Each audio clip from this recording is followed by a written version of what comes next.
Bienvenue dans ce nouveau podcast des critiques d'Enzo et aujourd'hui on se retrouve pour le 5e podcast où on va parler de 3 films. On va parler de 3 films extrêmement féministes. Sans le vouloir, je me suis retrouvé en ce 8 mars, en cette journée des droits des femmes, à parler beaucoup des femmes au cinéma. Et je trouve ça trop bien, Je vous ai prévu un petit programme de 3 films qui vont être plutôt intéressants. 3 films que j'ai en plus de ça beaucoup aimé. On va parler de The Bride de Maggie Gyllenhaal, on va parler de Ugly Stepsister d'Emily Blychfield et on va parler de La Maison des Femmes de Melissa Godet. On parlera bien sûr en toute fin des sorties de la semaine qui sortiront le 11 mars, mais vraiment j'ai choisi 3 films qui vont parler à leur façon du féminisme, je trouve.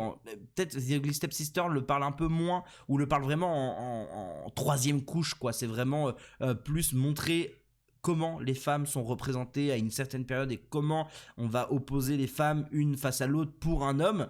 Il y a quand même un message féministe, on est bien d'accord, hein, mais peut-être un peu moins tape à l'œil, un peu moins frontal que dans les 2 autres films qui est The Bride et La Maison des Femmes. Mais je trouvais ça trop cool que ça tombe le 8 mars. Je trouvais ça trop bien de parler de cinéma où on met les femmes en avant, parce que c'est bon, les films sur les masculins où on a que des hommes tout le temps, ça devient casse-couille. Mais voilà, je trouvais ça vraiment très très cool. J'en profite avant de commencer, avant de vous parler de The Bride, pour revenir avec vous juste sur quelque chose. Les Oscars ont lieu dimanche. Et donc, comme pour les Césars, je vais organiser un petit podcast en avance qui sortira vendredi soir où je vous parlerai uniquement des Oscars. Donc vendredi soir, je vous parlerai des Oscars. Dimanche soir sortira le podcast classique où on parlera des films que j'ai vus la semaine. Et je vous ressortirai un podcast, je pense, lundi soir où je parlerai des résultats des Oscars. Je vous parlerai pas forcément de la cérémonie en complet parce que travaillant du matin, je pourrais pas voir la cérémonie en direct. Donc je pense que ça va être du rattrapage et que je vais pas tout me faire de la cérémonie, mais surtout vous parler des résultats. J'ai plein de choses à dire. Il y a plein de films que j'ai pas aimé cette année. Je trouve que c'est une année en dents de scie. Donc je pense que ça va être plutôt intéressant de vous parler de tout ça. J'en profite aussi, ma façon de produire, on va dire, ces podcasts ont un peu changé. Je m'excuse s'il y a un peu plus de loupé sur le micro, sur ma façon de parler, sur ma façon de m'exprimer. Je m'excuse, je sais que j'ai une façon de m'exprimer qui peut être un peu parfois compliquée à comprendre parce que je pars dans tous les sens. Je sais qu'en plus on va parler de The Bride qui est très compliqué pour moi. Je vais essayer de pas spoil. Je vous préviens, je vous garantis rien, mais je vais essayer de pas spoil quand même. Donc voilà, c'était juste pour vous dire ça. Ma façon de produire a un peu changé, donc je m'excuse d'avance s'il y a des loupés de production qui risquent d'arriver. Mais en vrai, normalement, on devrait être bon. On va commencer du coup avec le premier film qui est The Bride de Maggie Gyllenhaal.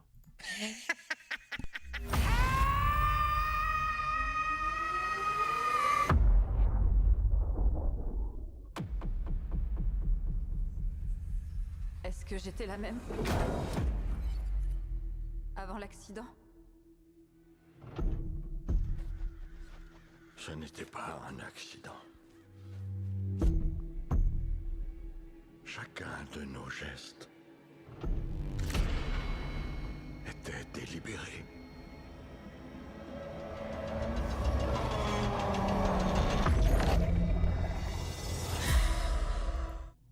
Parlons effectivement du nouveau film de Maggie Gyllenhaal, la sœur de Jack Gyllenhaal, pour ceux qui ne voient pas, qui a joué entre autres dans Batman. Je déteste ce que je viens de faire parce que je viens de réduire une femme à son frère. Alors d'habitude on fait ça avec les maris, mais je viens de le faire avec son frère machinalement.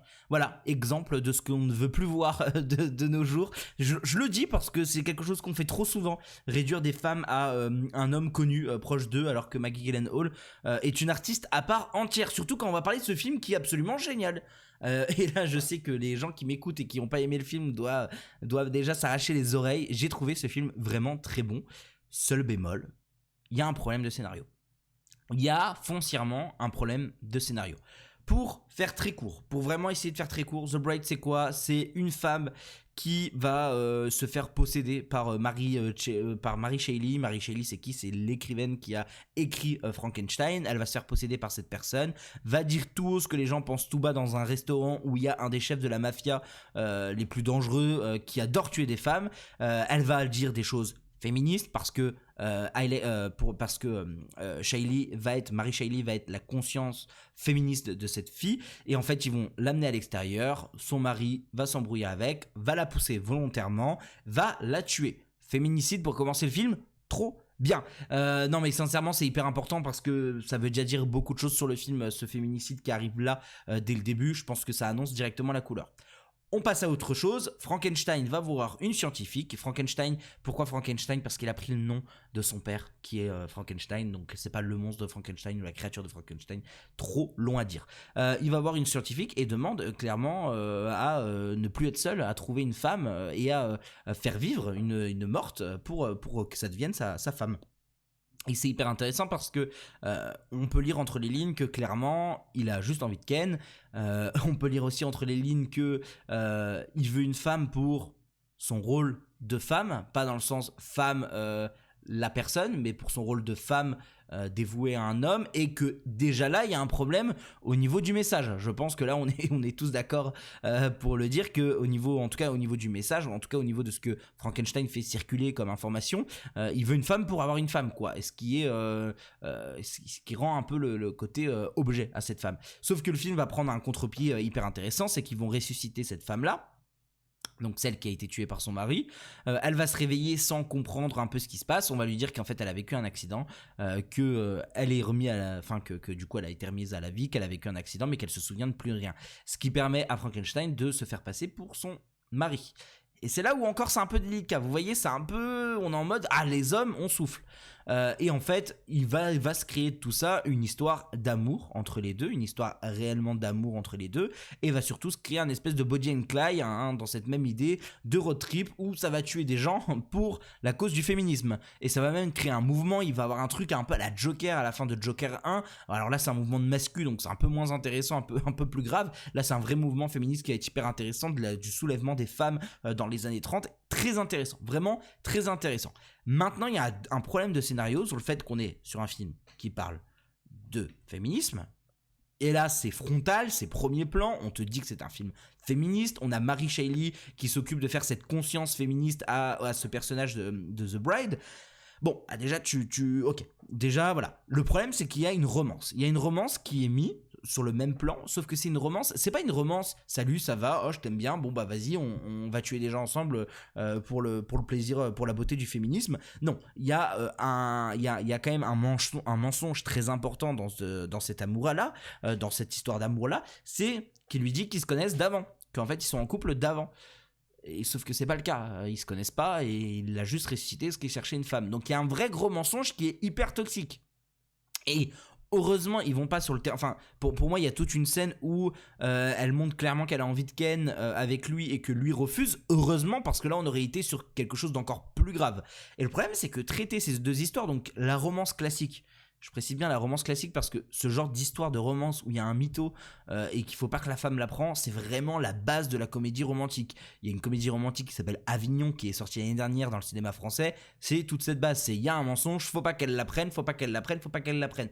Généralement, la finalité de ces histoires-là, c'est la personne se remet en question, la personne l'apprend, ils sont en bisbille, la personne se remet en question, et il va s'excuser, et voilà. Bon bah, sans spoil, on n'y échappe pas, c'est la base de l'écriture de la comédie romantique, on n'y échappe pas. Le problème, c'est que tout avant, pendant 2 heures de film, elle tue des mecs parce que c'est des gros connards. Et là, malheureusement, bah, elle suit la logique des comédies romantiques. Et t'es un peu en mode, oui, ok, mais... Enfin, abandonne-le, au moins, quoi. Et je vais pas rentrer plus dans les détails, parce que j'ai pas envie de spoil, même si ça semble écrit cousu de fil blanc, parce que c'est vraiment la base de la comédie romantique, c'est cette idée-là, c'est ce truc-là, c'est un peu même la comédie des Lartaine, je crois, c'est un peu la base là, c'est la base d'écriture. Le problème, c'est que ça ne fonctionne pas. Tu ne peux pas avoir un message féministe tout le long de ton film pour à la fin accepter que l'homme que t'aimes est toxique et l'accepter et genre être en mode ok. Et même si je capte que c'est pas ce que le film souhaite, je comprends que ce n'est pas ce que le film souhaite. Je comprends que là, dans cette idée là, le film ne souhaite pas dire c'est la fiancée de Frankenstein. Il y a tout un truc où je vais pas rentrer dans les détails, mais à la fin où on insiste sur le fait que ce n'est pas la fiancée de Frankenstein mais la fiancée, juste tout court, c'est son prénom, genre c'est comme un prénom. Très intéressant, mais le problème c'est que ton dernier plan, dit tout l'inverse quoi. Moi j'aurais juste aimé qu'elle l'abandonne, que voilà, pour qu'il y ait juste un peu une logique. Maintenant c'est 10%, c'est 10% du film. À côté de ça, il y a des scènes féministes extrêmement intéressantes, dont une énorme tirade lors d'un bal qui est une des meilleures scènes du film, avec une Jessie Buckley incroyable, parce que je le dis haut et fort, Jessie Buckley est fantastique dans ce film. Dans Hamnet, elle est super, elle fait quelque chose d'un peu plus subtil, d'un peu plus intéressant, une vraie performance d'actrice pour les Oscars, hein, clairement. Là, elle est dans une performance surjouée, très caricaturale, mais ça marche, c'est hyper intéressant, c'est hyper frais, c'est trop bien. Enfin, moi, Jessie Buckley, c'est top 3 de mes actrices préférées à l'heure actuelle. Elle est fantastique. Christian Bale, pareil, très marrant, il joue un rôle un peu de bebeu parce que c'est con, mais Frankenstein est un peu con, et je trouve qu'il le fait extrêmement bien, ce qui rend la chose extrêmement marrante. Comme je vous ai dit, il y a des vraies scènes de féminisme qui marchent, qui sont vraiment, où t'as vraiment envie de crier à bas le patriarcat en plein dans le cinéma, parce que vraiment t'es en mode allez vas-y, t'es la meilleure. Et il y a des scènes d'amour qui fonctionnent. Les deux en même temps dans le même film pour raconter une histoire qui est censée avoir une fin, ça marche moins. Ça marche moins. C'est vraiment pour moi le gros problème, c'est que les deux ensemble marchent moins. Et en fait, je pense que Maggie Gyllenhaal aurait dû choisir entre soit prendre l'option de faire 100% une comédie romantique ou une romance, qui aurait pu s'écrire totalement, soit faire un film féministe qui insiste là-dessus, mais les deux en même temps, ça a du mal à cohabiter, ou en tout cas dans ce schéma-là. Parce que t'enlèves ce fameux schéma du mensonge, t'enlèves cette idée du mensonge, tu crées juste une vraie relation d'amour, quitte à commencer par une relation de haine où The Bride déteste Frankenstein mais est obligé de partir avec lui, et qu'en fait lui montre à quel point il est amoureux d'elle, ce qui se passe dans le film, sauf qu'il y a cette idée de mensonge. Sans mensonge, le film a un tout autre sens. Et c'est con, mais c'est un détail de scénario qui peut malheureusement empêcher l'appréciation des gens autour de ce film, et c'est ce qui me déçoit un peu, c'est tout ce qui me déçoit un peu. Maintenant, c'est un film que j'ai aimé, c'est un film qui m'a vraiment fait ressentir des choses bizarres au cinéma. J'ai vraiment été très engagé dans le film, j'ai pris une claque, j'ai senti des frissons, j'ai eu des scènes qui m'ont marqué, parce que visuellement c'est super, parce que tout le monde joue très bien. Il y a Penelope Cruz aussi qui a un rôle d'enquêtrice qui fait elle de son côté son petit truc féministe. Par exemple, je trouve que c'est très intéressant. La seconde histoire, l'histoire parallèle avec l'enquêtrice et l'enquêteur qui se veut avoir une conscience féministe. Ce qui est très intéressant de montrer des hommes avec une conscience féministe. Il y en a un autre dans La Maison des Femmes de Melissa Godet, où il y a aussi ce personnage d'homme avec une conscience féministe qui est, je trouve, très important de le montrer pour pas non plus faire désespérer le public et de se dire putain tous les hommes sont pareils. Voilà, mais ce perso-là d'enquêteur, qui au début est un peu macho aussi, faut être honnête, quand il dit non, elle c'est ma stagiaire, enfin voilà. Mais par contre, l'écriture qui va être faite sur la fin est beaucoup plus intéressant, beaucoup plus subtil, beaucoup plus dans l'acceptation, beaucoup plus dans... je trouve que le message féministe autour de cette histoire-là est beaucoup plus... simple et marche beaucoup mieux et beaucoup moins contre-productif que celle principale avec The Bride et Frankenstein. Ça reste un très bon film, ça reste un film que je trouve être extrêmement joli techniquement parlant. Je ne comprends pas comment les gens n'aiment pas ce film. C'est un film qui a un vrai montage un peu écliptique. On repart sur ce même genre de montage que Marty Suprême, honnêtement on repart un peu sur cette même idée là, ce montage un peu des années 70-80 où ça part dans tous les sens, où il faut suivre, et c'est trop cool. C'est pas pour ça que tout le monde compare ce film tout le monde dit que le film s'est inspiré de... Je dis pas compare parce que les gens ne le comparent pas, ils disent surtout que le film s'est inspiré de Bonnie and Clyde. C'est parce qu'on est dans cette même idée là quoi. Et je trouve ça hyper intéressant. Vraiment, moi The Bride c'est un grand oui, et ça me fait chier un peu de voir que le film est autant détesté, que le film a autant de mauvais avis. Mais moi je maintiens que c'est un très bon film. Faites-vous votre propre avis et dites-vous que c'est pas parce qu'il y a un élément de scénario qui est 10% du scénario qui vous dérange. Moi, c'est le fameux truc de la romance, en tout cas cette histoire de romance ne fonctionne pas avec ce côté féministe. Les deux ne matchent pas ensemble, les deux ne se connectent pas. C'est pas pour ça que le film est mauvais, sincèrement. C'est pas pour ça que pour moi le film est gâché. Vraiment pas. Donc voilà, pour The Bride, vraiment c'était une vraie régalade quand même malgré tout. Mais je tenais à éclaircifier mon avis par rapport à l'avis que j'ai donné sur TikTok, éclaircifier un peu mon avis, donner un peu plus de matière sur mon avis tout autour de cette histoire de féminisme et de romance qui pour moi ne matchent pas ensemble. Donc voilà. Et du coup on va enchaîner avec directement avec The Ugly Stepsister d'Emily Bleachfield.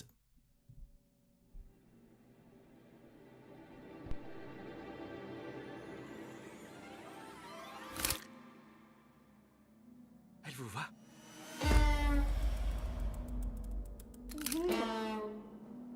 Votre nom? Elvira. En fait, c'est ma demi-sœur, voyez-vous. Et effectivement, on va parler de The Ugly Stepsister d'Emily Blythe. J'ai rattrapé ce film dans l'idée de préparer les Oscars. J'ai quasiment tout vu dans les films des Oscars, ou en tout cas dans les films principaux, hein, ceux qui vont être nommés et ceux qui m'intéressaient, pour être honnête aussi. Et The Ugly Stepsister faisait partie des derniers films que je n'avais pas vu. Film d'horreur vendu comme étant une relecture du conte de Cendrillon. On connaît tous ces histoires de contes qui sont malheureusement pas les vrais, hein, ceux qu'on nous a racontés, et que les histoires sont toujours un peu plus cruelles. Et bah là, on est clairement là-dedans. On est sur un gros film d'horreur, un gros body horror qui va décortiquer le corps des femmes, qui va aller chercher au plus profond de nous des images vraiment horribles, vraiment horribles. Et vraiment, j'ai beaucoup aimé The Ugly Stepsister. J'ai vraiment passé un excellent moment. C'est peut-être le film, comme je disais en préambule, c'est peut-être le film le moins féministe dans son message direct. C'est plus un film qui parle du corps des femmes, qui va parler de la guéguerre qu'il peut avoir entre deux femmes. Je trouve que c'est quand même quelque chose qui est bien mis en avant, cette idée de toujours opposer des femmes parce qu'il y a un mec, comme si les femmes... vous connaissez sûrement tout le truc du test de... je vais dire une connerie de pas de Becherel, du coup je le sais très bien que c'est pas de Becherel, mais je n'ai plus le nom du test, mais il y a un test qui dit qu'en gros il faut que ton film, il y ait au moins un dialogue entre deux femmes qui ne parlent pas d'hommes. Pour éviter que ton film soit sexiste, parce qu'il y a un vrai problème si les deux femmes que tu as dans ton film, les seuls moments où ils parlent ensemble c'est pour parler d'un homme, c'est qu'il y a un vrai souci, c'est que l'homme est au centre du truc et qu'il y a un vrai problème, c'est que t'as mal écrit tes dialogues en fait sur tes personnages féminins, et en fait ce que j'aime, c'est que le film parle un peu de ça, de cette idée de on oppose des femmes pour un homme, toujours pour un homme, toujours il y a un homme dans cette histoire. On va se faire belle pour un homme, on va se détruire la gueule, parce que clairement on est sur un film qui se détruit la gueule pour un homme, et c'est un film qui va être féministe dans ce sens là, qui va pas être pleine face, bon bah regardez c'est un message féministe, tac tac tac, parce que la finalité c'est quand même Cendrillon, hein, la finalité de l'histoire c'est quand même Cendrillon, donc ça reste un truc qui est pas très très féministe, parce que Cendrillon c'est quand même la meuf qui se fait sauver par son prince. Enfin, c'est un peu... qui se fait sauver. C'est pas l'histoire qui se fait sauver dans le sens... sa vie n'aurait eu pas beaucoup de sens sans l'arrivée du prince. Genre comme si le prince était le sauveur du monde. On en revient sur quelque chose qui est pas forcément très très féministe. Mais le film arrive à être féministe parce qu'il va traiter de sujets qui, malheureusement, se veut féministe. L'idée d'avoir des confrontations entre des femmes pour un homme, l'idée de se faire du mal pour un homme, parce que sincèrement pour moi c'est là où le film réussit le mieux, c'est sur son imagerie, c'est sur ça. Le film est malaisant, voilà, le film est pas bien, le film est pas bien, le film me fait sentir pas bien, sincèrement je me suis senti très très mal devant The Ugly Stepsister quand j'ai pu le rattraper hier soir, hein, c'était hier soir, avant-hier soir que j'ai pu le voir. Le film est gore, le film met très très mal à l'aise parce qu'on va te détruire petit à petit le corps d'une femme. Alors on va déjà te montrer des opérations de chirurgie, et je trouve ça très important parce que c'est quelque chose qui a beaucoup, c'est un débat qu'on peut, c'est quelque chose, c'est un sujet, un phénomène de société qui est très actuel, cette idée de déformer le visage des gens, je dis bien des gens parce que c'est pas que des femmes, mais pour de la chirurgie, soit pour être plus beau pour soi, soit par complexe, soit chirurgie réparatrice. Là en l'occurrence on a une fille qui est vue comme moche, je dis bien est vue comme moche parce que c'est les goûts et les couleurs, et je trouve toujours très marrant, ils la rendent moche parce qu'ils lui mettent un appareil dentaire, parce qu'ils lui font une coupure une coupe de merde, mais on se dit si on la met bien, cette fille elle est très jolie, ça n'a pas ça c'est toujours le gros paradoxe dans ces films là, mais on a une fille dite moche qui va subir des opérations pour contrer tout ça. Elle va se faire casser le nez, on va lui enlever son appareil dentaire, alors c'est con, mais c'est pas une chirurgie à proprement parler, mais il y a une vraie scène un peu gore sur l'appareil dentaire où rien que les cris ça peut nous mettre mal à l'aise. Elle va de son côté avaler un verre solitaire pour perdre du poids, parce qu'on va mettre en avant cette image d'une femme qui doit être absolument parfaitement fine. Et tout ça va être hyper intéressant jusqu'à la finalité du pied dans ce soulier. Je vais pas rentrer plus dans les détails, vous connaissez Cendrillon, je vais pas vous rentrer plus en détail dans ce film là parce que c'est hyper intéressant ce qui se passe, mais il y a un vrai truc et il y a une vraie critique de la chirurgie, ou en tout cas de cette idée de vouloir être toujours plus belle et de n'avoir aucun défaut, cette idée, c'est très marrant parce que c'est un film qui se passe dans les années 1600, 1700, enfin j'arrive pas à donner à peu près une date, une période à cette histoire-là, mais c'est très marrant de se dire que ça reprend ça reprend des codes de beauté qui sont encore aujourd'hui mis dans la tête des gens par la télé, par les réseaux sociaux, par les influenceurs. C'est quelque chose d'extrêmement moderne, mis dans un film qui est extrêmement ancien, dans son espace-temps en fait. Et je trouve ça hyper intéressant. Je trouve ça hyper moderne de traiter de ce sujet-là. Et le film ne peut pas être comparé à The Substance. Et je trouve qu'il fait tout ce que The Substance n'arrive pas à faire. J'ai beaucoup de mal avec The Substance pour plein de choses. Je trouve que The Substance a un vrai problème de scénario. Ou parce que en fait, moi ma suspension d'incrédulité c'est un peu arrêté. J'aime bien The Substance en plus.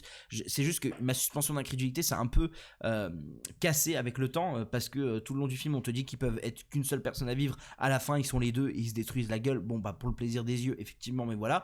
Et je trouve que le message est là, mais je le trouve un peu vide le film. Je sais pas pourquoi The Substance, je trouve que sur certaines choses il est un peu vide. Là c'est tout l'inverse. C'est chaque scène est extrêmement intéressant, extrêmement vivant. Il se passe tellement de choses en même temps et je trouve que dans le côté body horror, cette idée de détruire l'image de la femme, cette idée de détruire la femme en elle-même, le corps de la femme, en tout cas de cette femme-là, c'est hyper intéressant et surtout pour la morale que ça apporte. Elle n'y gagne rien.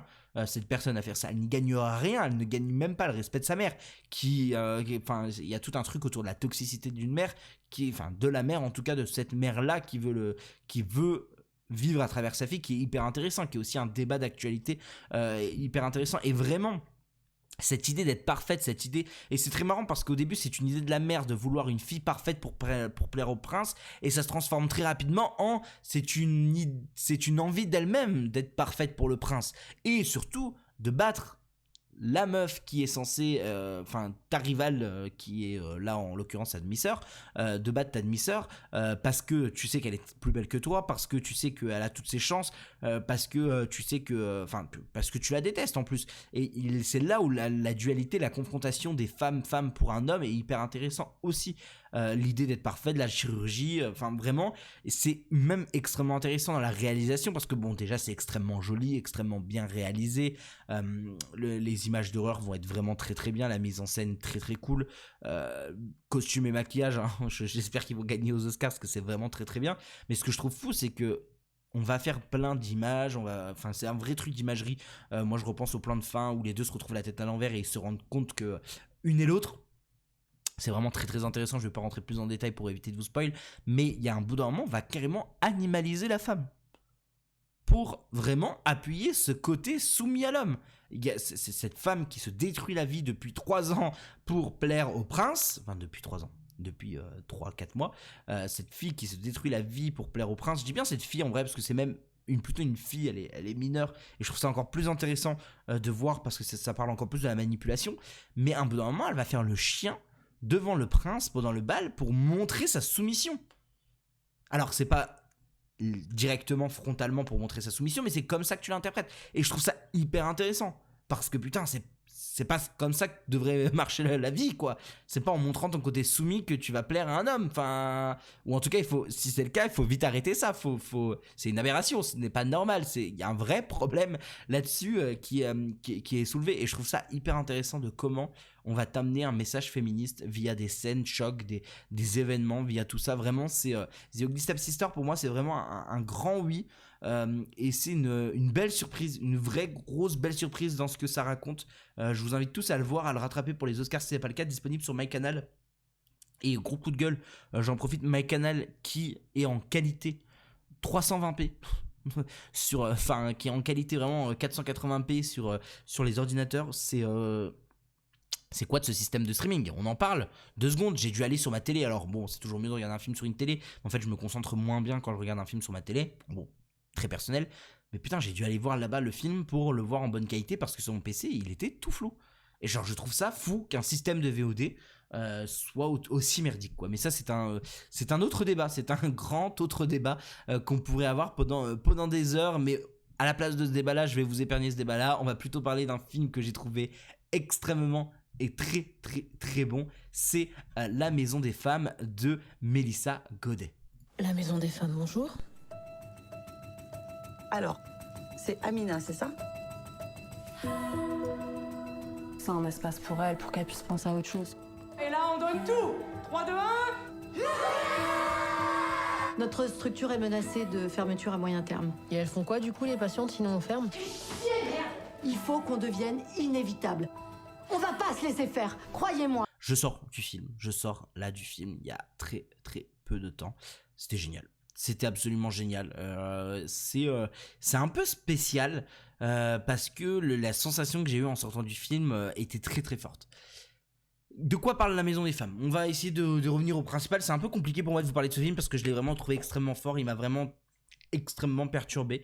Mais j'avais très envie de vous en parler. La Maison des Femmes, ça parle de quoi? Ça parle d'une histoire vraie, ou en tout cas d'une base qui est vraie, qui est cette Maison des Femmes qui a été créée en Seine-Saint-Denis pour s'occuper des femmes violées, battues, des femmes qui malheureusement ont eu des soucis dans leur pays. Il y a beaucoup, ça parle beaucoup de quelque chose dont j'ignorais totalement l'existence, qui est la mutilation des sexes.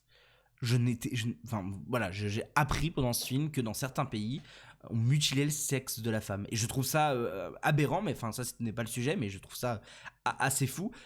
Et on va suivre cette histoire-là. C'est à mi-chemin entre Je verrai toujours vos visages et Police, qui sont deux films que j'aime énormément. Je préfère peut-être Police à Je verrai toujours vos visages. Mais vraiment, on est à mi-chemin entre les deux. Mais là, on va parler des femmes, on va parler de ce qu'ils endurent, de leur vie, de leur complexité. Et c'est absolument génial. C'est absolument génial parce qu'on a des personnages vraiment très très très très très très bons, des actrices incroyables, vraiment, genre je le dis haut et fort, mais Karine Viard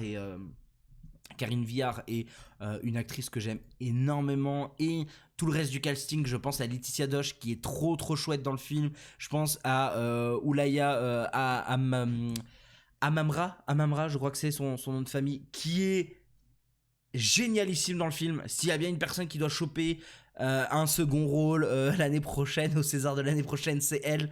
Oulaya Amara, elle est folle, elle est vraiment géniale dans ce film. Et vraiment, c'est un film qui m'a extrêmement plu parce que c'est ce qu'on sait faire de mieux en France, en fait. C'est ce qu'on sait faire de mieux en France. Du cinéma social, du cinéma avec beaucoup, beaucoup d'envie, du cinéma qui, en plus de ça, est très, très bien filmé. Parce que c'est bien beau de faire du cinéma social, mais généralement, on peut avoir des idées de réalisation qui tombent à l'eau. Par exemple, moi, j'aime beaucoup Police aussi pour sa réalisation, pour sa façon de mettre en avant ce qu'on est en train de vivre, sa façon d'avoir ce côté un peu documentaire, de suivre Mai Wen dans sa vie, dans sa vie de photographe qui accompagne la brigade des mineurs. Ici, on se retrouve un peu dans ce même procédé où on va accompagner ces femmes, ces héroïnes, il faut le dire haut et fort.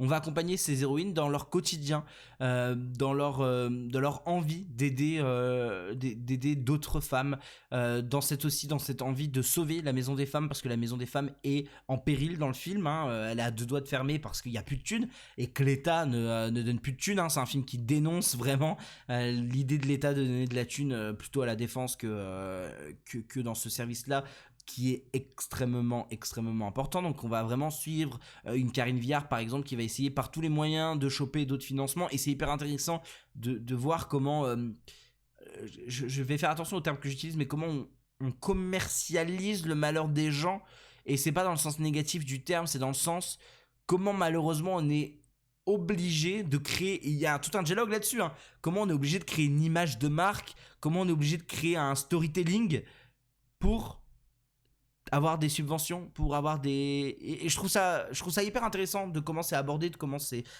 dit. J'adore les persos masculins. Les persos masculins qui vont être déconstruits, qui vont aussi même des fois avoir des réflexions un peu compliquées, et on va leur remettre dans la tête, mec, là ce que tu viens de dire ça se fait pas, ça se dit pas. Et je trouve ça hyper intéressant parce que tout le long c'est le cas. Voilà, parlons clairement, c'est un film où j'ai chialé de A à Z pendant les 1h50. Je n'ai pas arrêté de chialer parce que c'est des situations horribles, c'est des actrices secondaires, je pourrais pas tous les citer, mais les actrices secondaires sont absolument folle. Voilà, enfin, vraiment, c'est assez fou ce qu'ils nous proposent dans leur petit rôle de femmes meurtries par la vie. Et il y a des vrais sujets, il y a une façon d'écrire, il y a un montage qui est extrêmement dense, il y a un scénario qui tient de A à Z avec un personnage de Laetitia Doche qui va être un peu plus... Enfin, on va s'intéresser un peu plus au perso de Laetitia Doche sur certaines choses, sur sa relation avec son fils, sur sa relation avec son mari, sur comment elle le vit, comment elle le remet, enfin quel est le parallèle avec son travail, et c'est extrêmement intéressant. Enfin sincèrement, vous devez aller voir ce film sans faire exprès, je l'ai vu le 8 mars, et en fait c'est d'une importance folle de voir ce film, c'est pour ça qu'il est sorti là, hein, bien sûr, et je trouve qu'il y a des images, il y a en plus un petit discours queer à certains moments que je trouvais très cool, c'est très léger, mais hop, on met un peu de queer là-dedans, fait toujours plaisir.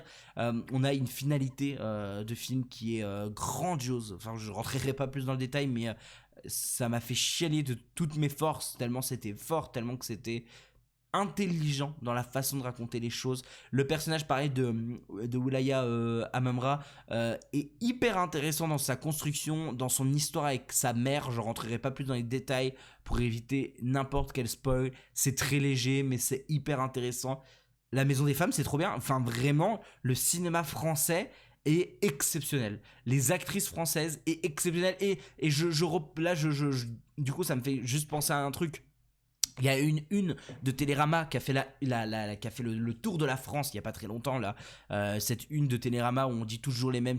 Mais putain, c'est la nouvelle génération, elle est là. Le casting oui, c'est effectivement il y a un truc où on peut avoir toujours les mêmes, on peut toujours avoir Pierre Ninet, ce qui est en vrai faux parce qu'il a fait 2 films depuis 2 ans. C'est juste que effectivement c'est ceux qui sont plus mis en avant. Mais putain, on a une génération d'acteurs, actrices assez fou. Je dis une connerie. Enfin, je dis pas une connerie, mais par exemple pour donner un exemple. Juliette Armanet, qu'on a tous découvert en tant qu'actrice, je crois pas qu'elle ait fait d'autres choses avant, dans Partir un jour, qui est ici une actrice secondaire. Mais alors, plus secondaire, tu meurs. Elle est super en actrice secondaire. Et le fait que Juliette Armanet s'autorise le fait d'avoir un rôle secondaire et ne fasse pas la star, bravo. Laetitia Doche est fantastique, comme je vous l'ai dit. On a aussi Ace Edara. Pareil, j'ai pas envie d'écorcher les noms, mais qui joue un perso vraiment très très bon. Tout est vraiment génial. Tout est vraiment extrêmement fort, extrêmement joli. Je dois le dire, hein, il y a beaucoup de scènes de piscine.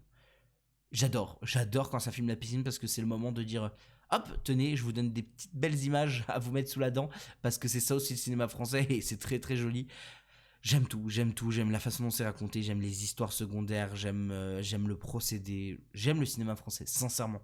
J'ai vu Couture il y a quelques semaines que j'avais adoré, je le redis encore une fois, j'aime le cinéma français et le cinéma français est grand, le cinéma français est vraiment très très grand et je pense que beaucoup de gens l'oublient. Et La Maison des Femmes qui est encore assez flou dans ma tête parce que comme je vous l'ai dit, je viens de le voir là, m'a rappelé tout ça et vraiment j'ai très très hâte que les gens voient La Maison des Femmes parce que malheureusement il y a très peu eu d'entrées je crois en début de semaine et j'ai très très hâte que les gens avec le bouche à oreille se déplacent voir La Maison des Femmes parce que c'est extrêmement bon. Vraiment merci Mélissa Godet pour ce film, merci aux actrices pour ce film. C'est important, c'est fort, c'est grandiose, vraiment c'est du très très grand cinéma français. Et pour terminer ce podcast, on va parler ensemble des sorties de la semaine. Parce qu'il faut quand même parler des sorties de la semaine qui aura lieu le 11 mars. Et là, on change totalement de registre. On aura Les Cadors, dont je vous ai déjà parlé. Nouveau film de Jérémy Ferrari, dont je vous invite fortement à aller voir en salle. C'est vraiment très très bien. Ça a été une grosse surprise en termes d'humour. C'est vraiment très très marrant. Ça marche très très bien. Vraiment, Les Cadors, je vous encourage. Très très belle performance de Jérémy Ferrari pour son premier film. On a aussi un nouveau film de Mona Fastvold qui est Le Testament d'Anne Lee. J'ai pu voir des personnes que je suis sur les Letterboxd qui ont pu le voir et qui ont dit que c'était plutôt très très bien. Ça parle d'une secte, d'une gourou. J'ai très très hâte de voir ça aussi en espérant que ce soit diffusé dans mon cinéma. Et on a aussi un film sur le tennis, si je me trompe pas, qui est Il Maestro de Andrea Di Stefano, film italien, si je me trompe pas, film espagnol, italien, hein, et je dis pas de bêtises, je pense, en disant que c'est italien, qui m'intéresse énormément. Je fais que de voir la bande-annonce, ça a l'air d'être super, tout le monde a l'air de super bien jouer, enfin vraiment ça a l'air d'être trop cool. Je sais pas de quoi je vous parlerai la semaine prochaine. C'est un peu... là pour le coup, je suis un peu... Est-ce que je vais rattraper des choses ? Est-ce que je vais pouvoir avoir le testament d'Anne-Lee ou Il Mastro ? Je sais pas. Je pense que je vais rattraper. Je pense que je vais rattraper Alter Ego, entre autres. Je pense que je vais rattraper aucun autre choix. On m'a confirmé que dans mon cinéma, il serait pas. Donc, on va trouver d'autres moyens de le voir. Mais je crois que je vais regarder aucun autre choix. Et vraiment, voilà, allez voir des films. Allez voir du cinéma la semaine prochaine. Profitez pour aller voir La Maison des Femmes, s'il vous plaît. Allez, prenez le temps de voir La Maison des Femmes. The Bride, ça peut ne pas plaire. Prenez pas votre temps, prenez pas 2 heures. Si vous allez très très peu au cinéma, prenez juste le temps d'aller voir La Maison des Femmes. C'est un film d'utilité publique. Je sais que les gens aiment pas quand on dit ça, mais je vous l'assure, c'est un grand film. C'est un très très grand film que vous devez voir. En tout cas, je vous remercie pour ce podcast. On se retrouve vendredi pour le podcast spécial Oscar. On se retrouvera dimanche pour le podcast de la semaine et on se retrouvera encore lundi ou mardi pour le podcast résultat des Oscars. Je vous remercie, je vous souhaite une bonne soirée, une bonne journée en espérant que ce que je vous propose ici vous plaise. En tout cas, je vous souhaite une bonne soirée et je vous dis à vendredi. À vendredi.